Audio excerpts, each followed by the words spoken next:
पूरे 3500 रुपए खर्च करके मैंने उठाया है अपने लिए ये एनवीडिया का GTX 1060 graphics card.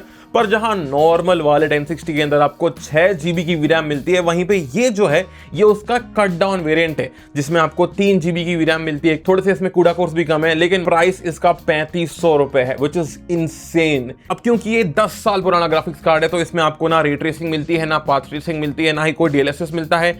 More importantly Nvidia ने इसके ग्राफिक ड्राइवर भी निकालना बंद कर दिए हैं। लेकिन प्रॉब्लम ये नहीं है कि भाई इसके अंदर के जो आखिरी ग्राफिक ड्राइवर है वो फरवरी 2026 के हैं, बल्कि प्रॉब्लम मुझे ये लगता है कि ये आएगी कि इसमें आपको सिर्फ 3 GB की ही वीरैम मिलती है, जो कि मॉडर्न डे के गेम्स के हिसाब से काफी कम पड़ सकती है। तो प्लान बेसिकली यही होने वाला है कि आज हम इस पुराने वाले 1060 के अंदर एकदम ही नए वाले गेम्स को रन करेंगे, जैसे कि 007, स्पाइडरमैन 2, आपका फोर्जा होराइजन 6। तो ऐसे एकदम ही नए गेम्स रन करके हम ये जानेंगे कि आप लगभग 3,500-4,000 रुपए का ग्राफिक कार्ड लेके उसमें गेमिंग कर सकते हो या नहीं।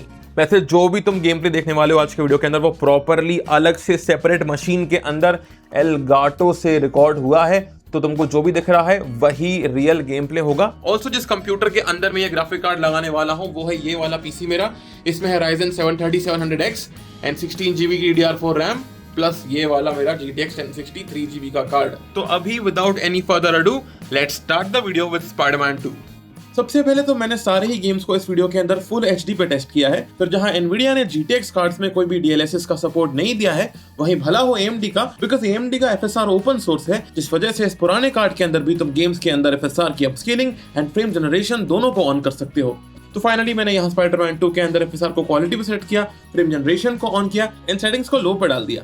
एंड ये सब करने के बाद रिजल्ट्स काफी सरप्राइजिंग निकलते हैं, एज मुझे यहाँ पे काफी प्लेएबल 45 FPS का एवरेज मिलता है, चाहे मैं सिटी स्काईलाइन पे हूँ या एकदम ही नीचे कहीं बैटल में हूँ।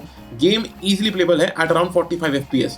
थोड़ी बहुत फ्रेम टाइम इनकंसिस्टेंसी जरूर होती है while I am in a battle with Sandman, but nothing significant. Overall low settings के अंदर यहाँ पे अपर 40s एंड लोअर 50s के FPS में गेम एकदम ही खेलने लायक है।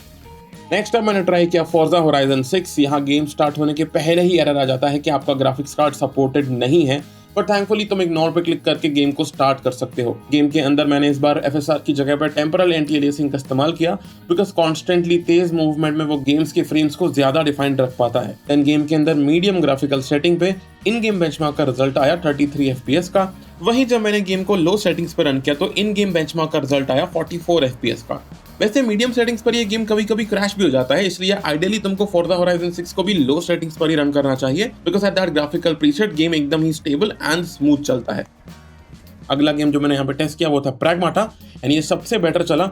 यहाँ मैंने गेम को लो ग्राफिकल सेटिंग पर डाला, FSR 3 की अपस्केलिंग को क्वालिटी पे सेट किया, FSR के फ्रेम जनरेशन को टर्न ऑन किया, एंड फिर जाके मुझे यहाँ पे बड़े ही सॉलिड 56 FPS का ओवरऑल एवरेज मिला। एंड ये रिजल्ट्स इतने बढ़िया, इतने इंप्रेसिव हैं कि एट सच फ्रेम रेट्स तुम आराम से पूरे के पूरे गेम को शुरू से लेके एंड तक फिनिश कर सकते हो। Next in line was resident evil 9 रेक्विएम।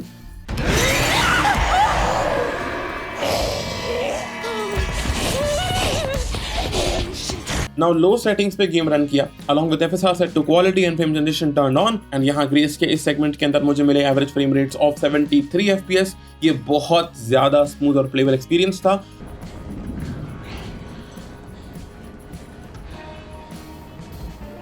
वहीं बात करते हैं लियोन के सेगमेंट के बारे में, तो यहाँ पे मुझे एवरेज मिले 49 FPS के।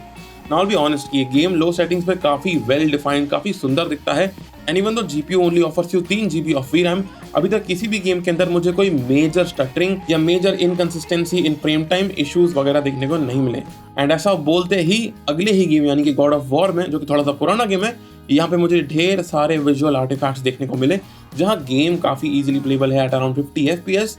वहाँ पे ये जो इतने सारे विजुअल आर्टिफैक्ट्स आते हैं वो थोड़े से गेम के एक्सपीरियंस को अनप्लेजेंट बना देते हैं। इसके बाद मैंने आखिरी गेम जो ट्राई किया वो था 007। Same low setting, same resolution set to full HD, and जो FPS का एवरेज निकल के यहाँ पे आता है वो है 30 FPS का। It is not really that bad, but games में अगर आपको 40-45 FPS मिलते हैं तो वो काफी स्मूदर एक्सपीरियंस होता है। बदन एकदम ही लेटेस्ट गेम है ये, फिर भी आपको यहाँ पे 30 FPS तो कम से कम मिल ही रहे हैं। कुछ और मैं आपको गेम्स मेंशन कर देता हूँ, तो वैलोरेंट के अंदर मुझे 200+ FPS मिले, GTA 5 के लेगेसी वर्जन में वेरी हाई सेटिंग्स पे 100 FPS मिले, गोस्ट ऑफ त्सुशिमा के अंदर बिना किसी अपस्केलिंग के नेटिव रेजोल्यूशन पे 43 FPS का एवरेज मिला, वहीं अपस्केलिंग ऑन करने पे यहाँ पे 60 FPS का एवरेज मिल जाता है।